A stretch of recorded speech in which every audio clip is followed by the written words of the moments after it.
Welcome to Civil Services Achievers Point. We are discussing today the Assam Tribune of 14th October.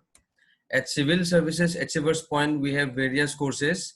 For more details, you can call at the number given below. You can also follow us on the various social media platforms.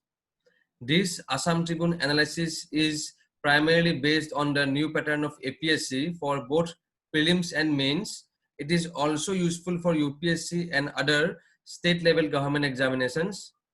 These are the answers to the MCQs of 13 October 2020, and these are the MCQs of 14 October 2020. You can pause the video here and you can try to answer these MCQs in the comment section below. These are the important newspaper articles we are discussing today and the newspaper editorials. So students, let us begin with the news articles. The first article is regarding the farm reform which has been initiated by the government, and the Prime Minister has said that the farm reforms are to help the farmers, and this topic we are discussing under the GS3 paper topic economic development. The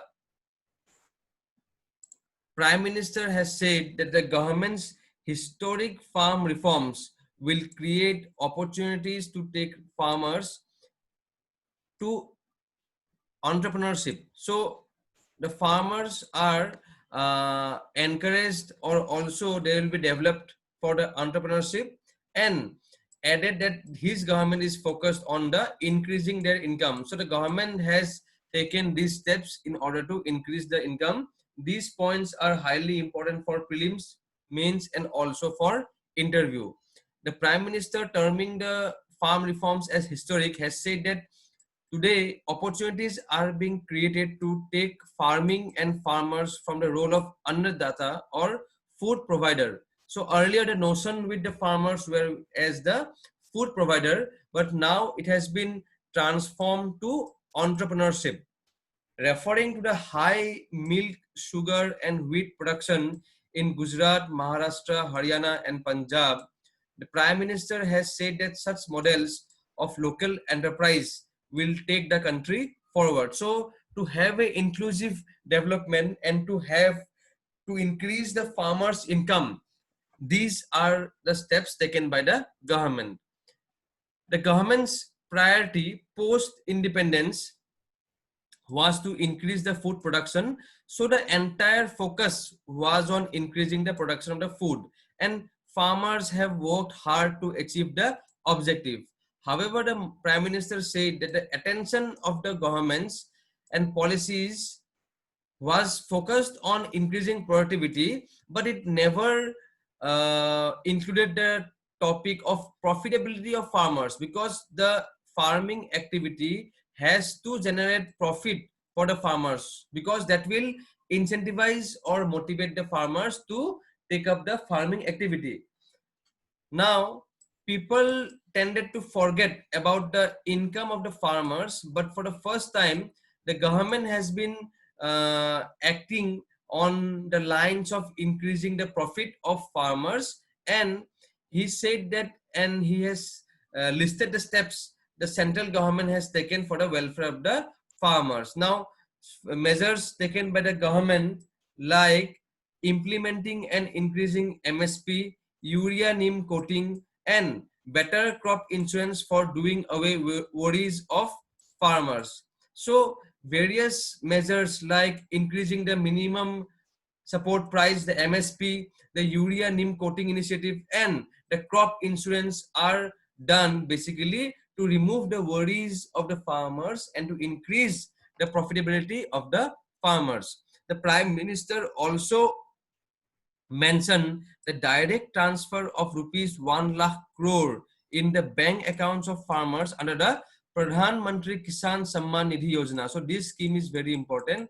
A prelims based question APSC may ask, APSC may give a table where on the left hand side they will mention the scheme names, on the right hand side they will mention the chief objective or the primary salient features of the schemes. So they will ask to match the following. So such type of questions are highly expected. Students, you should be ready for such questions. Now coming to the next important topic, as per the IMF report, Indian economy will contract by 10.3% in 2020. And again, the IMF has said in its report that Indian economy will bounce back with 8.8% growth in the next year, that is 2021. This topic we are studying under the General Studies 3 paper, Economic Development. The Indian economy is severely hit by the coronavirus pandemic and it is projected to contract by a massive 10.3% this year as per the International Monetary Fund. So it is a IMF report statement. It becomes very important from our exam point of view. So APSC in the upcoming exam may ask, because last time, the last APSC exam, preliminary exam, APSC had asked regarding the Moody's prediction of India's GDP growth. So this time the contraction of Indian economy is much in news. So this article is very much relevant for our upcoming prelims and also the upcoming interviews. Also, the IMF report said that India is likely to bounce back with an impressive 8.8% growth rate in 2021, thus regaining the position of the fastest growing emerging economy. So India will grow with the growth rate of 8.8% in 2021, and thus it will regain the position of the fastest growing emerging economy, and it will surpass the China's projected growth of 8.2%, and this is as per the IMF's latest World Economic Outlook. So APSC may also check that which organization releases the report, World Economic Outlook. So the answer will be IMF. So here the IMF also mentioned the economy projected by the Americas. So America's economy is projected to contract by 5.8%. So this is important to know the comparison how the economies are performing during the coronavirus pandemic situation. Now, IMF in its report said that revisions to the forecast are particularly large for India, where gross domestic product, that is the GDP, contracted much severely than expected in the second quarter. And as a result, the economy is projected to contract by 10.3% in 2020 before rebounding by 8.8% in 2021. And in 2019, India's growth rate was 4.2%. So according to the IMF, India is among those likely to suffer the greatest damage from. Yes, this is another important point, that as Indian economy is also called the monsoon economy, so the monsoon is highly impacted by the climate change. So India is among those likely to suffer the greatest damage from the global warming, reflecting its initially high temperatures. However, this article further says that IMF reports have underestimated. They have underestimated the impact of climate change on the colder regions, because in the colder regions also various impacts like rise in sea levels, natural disasters, damage to infrastructure from thawing of permafrost. So when the frost freezes, so then the rise in sea levels, so such will have drastic negative impact on the economy of those colder regions, and those will have negative global spillovers, that is they will spread to the other parts of the world. So now coming to the next article, Bangladesh President signs an ordinance on capital punishment to the rapists. Now this topic we are studying under the General Studies 2 paper, Polity and Governance. So Bangladesh President Muhammad Abdul Hamid signed an ordinance approving the death penalty for rapists amid the nationwide protests after a series of recent sexual assaults in the country. So Bangladesh has been seeing widespread protests amid the sexual assaults in the country in the last few days, and the president assented the cabinet decision and issued an ordinance on Women and Children Repression Prevention Act. So as per this act, the maximum punishment for rape has been increased from lifetime rigorous imprisonment to death penalty. So this is a highly likely question in the upcoming APSC exam, because APSC may ask which South Asian country or nation has called for the or has passed the ordinance for capital punishment for the rapists. So the answer will be Bangladesh. So Bangladesh was rocked over the weekend by an unprecedented level of protest after there was a video footage which went viral where a woman was assaulted and demonstrators carried signs reading "Hang the rapists" and "No mercy for the rapists." So this public outrage led the cabinet for the passing of the ordinance since the parliament was not in session.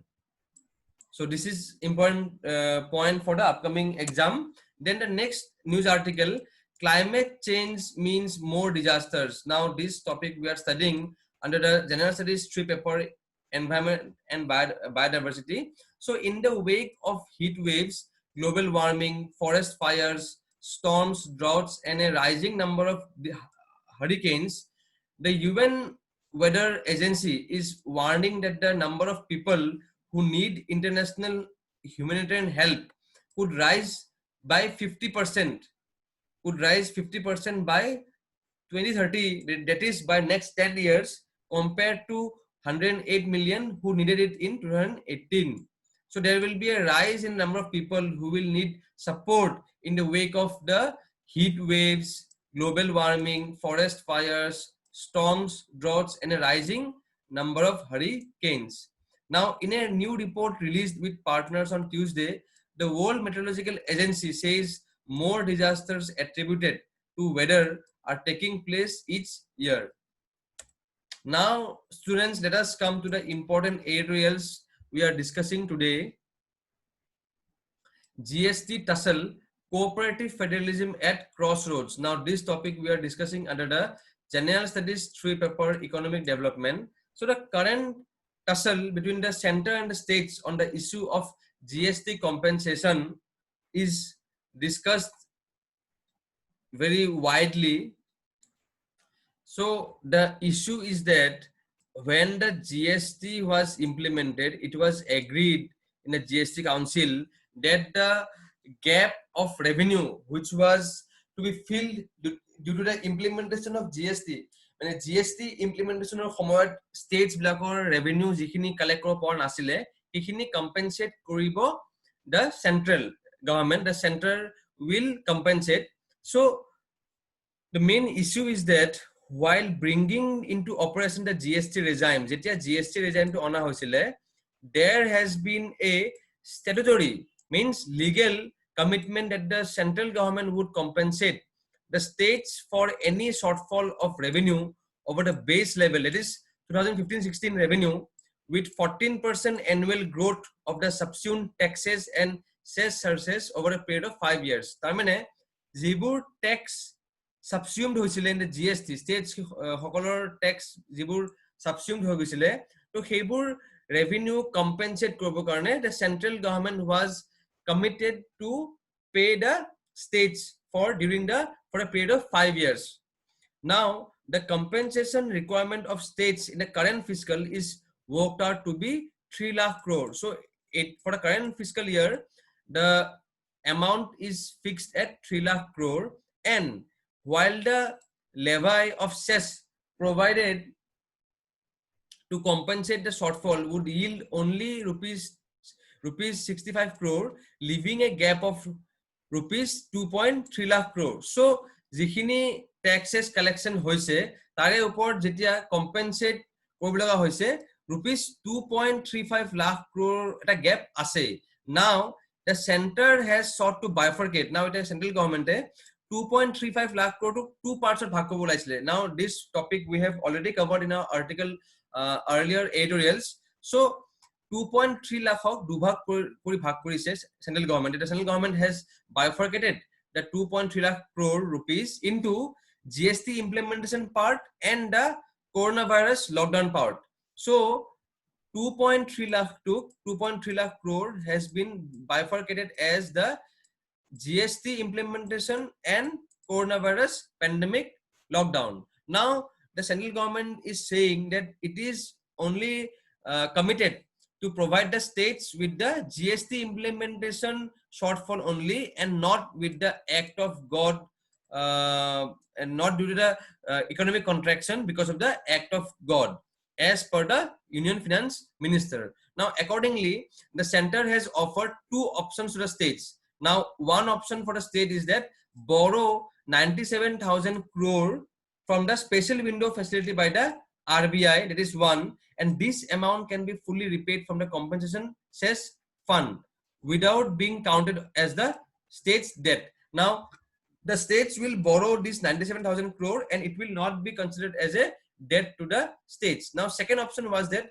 borrow the complete shortfall of 2.3 lakh crore from the market, that is the open market operations. Now, the GST shortfall amount, that is the 97,000 crore, will not be counted as state's debt, while the remaining 1.3 lakh crore will be booked as state's debt. That is the 1.3 lakh crore is due to the economic lockdown for the coronavirus pandemic. Now, this arrangement will only be for 1 year, and the GST Council will decide afresh about the modalities for next year.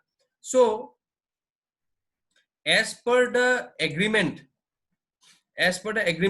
the paragraph 92 of the standing committee report states that the center has assured payment of compensation for a specified period where there were any loss.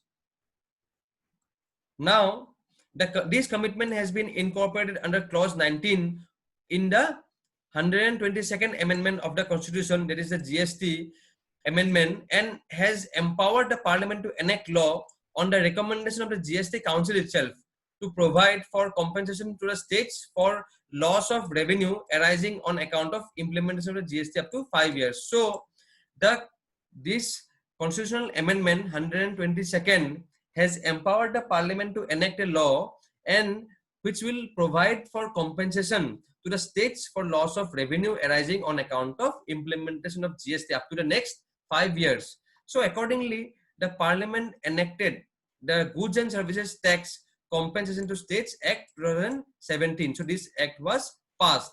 Now, this act has provided for the cess or taxes on intra and interstate trade of goods and services to be levied for payment of compensation to the states. Now, this cess or tax proceeds are to be put in a non-lapsable fund known as the Goods and Services Tax Compensation Fund under the Public Account of India, and the amount payable to states will be paid from this fund only. So, this is important from the exam point of view, that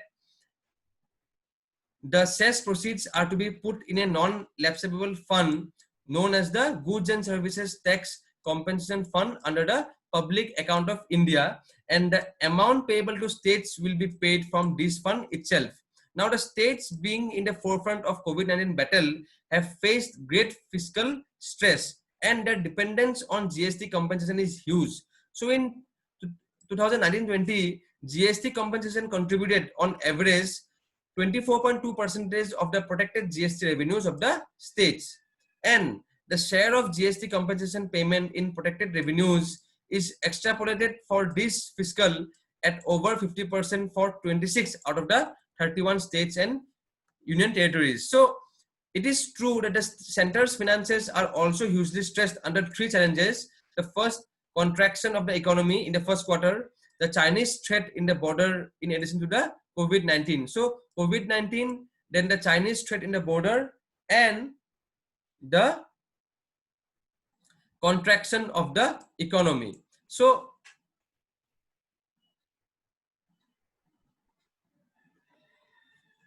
even so, the central government has powers to raise resources through means that are not available to states. So, monetary measures, including the money creation, are the monopoly of the central government. So, central government has much, as per the author of this editorial, the central government has much wider borrowing power extending to external borrowing, and borrowing is less expensive if it is undertaken by the central government. Yet, the central government has continually cornered the resources that should have been shared with the states.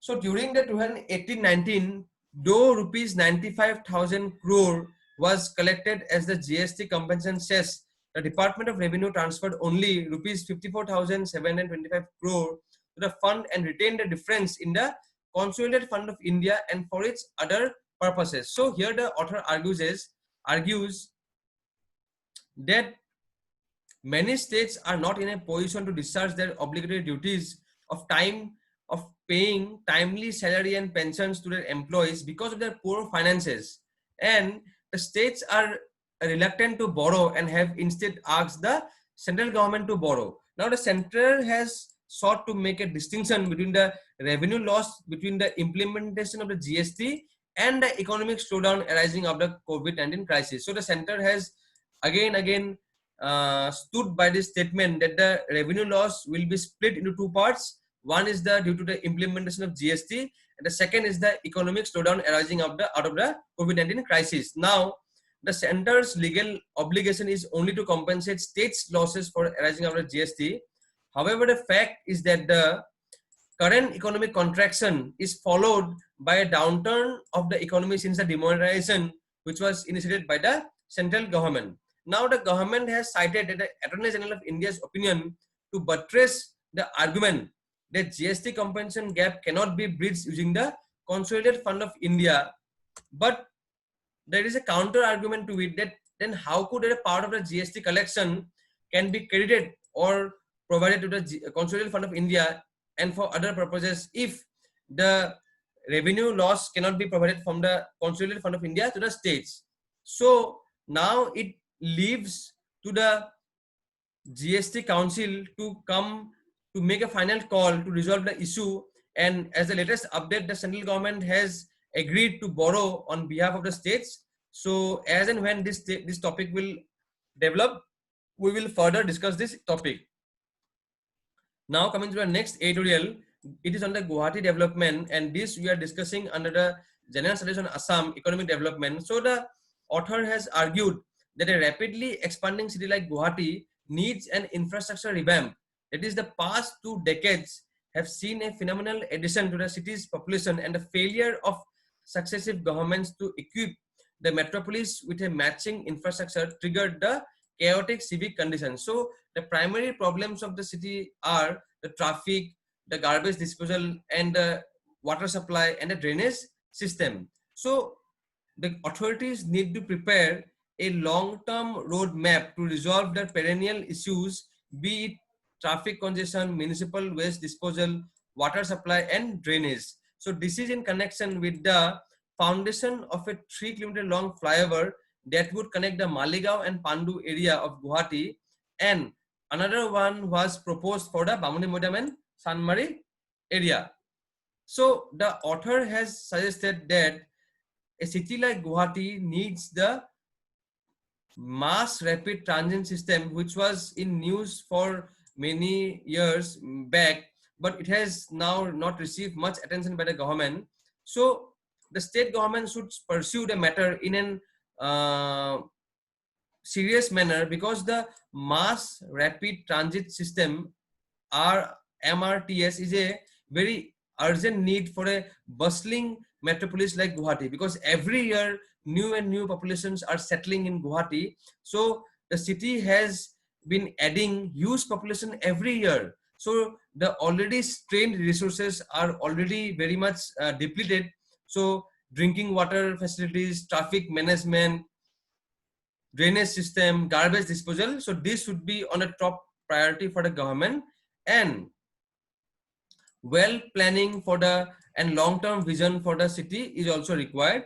So this is what is discussed in the editorial. So students, we come to an end to today's current affairs class. I hope this session was very helpful. Thank you for watching the video. Thank you.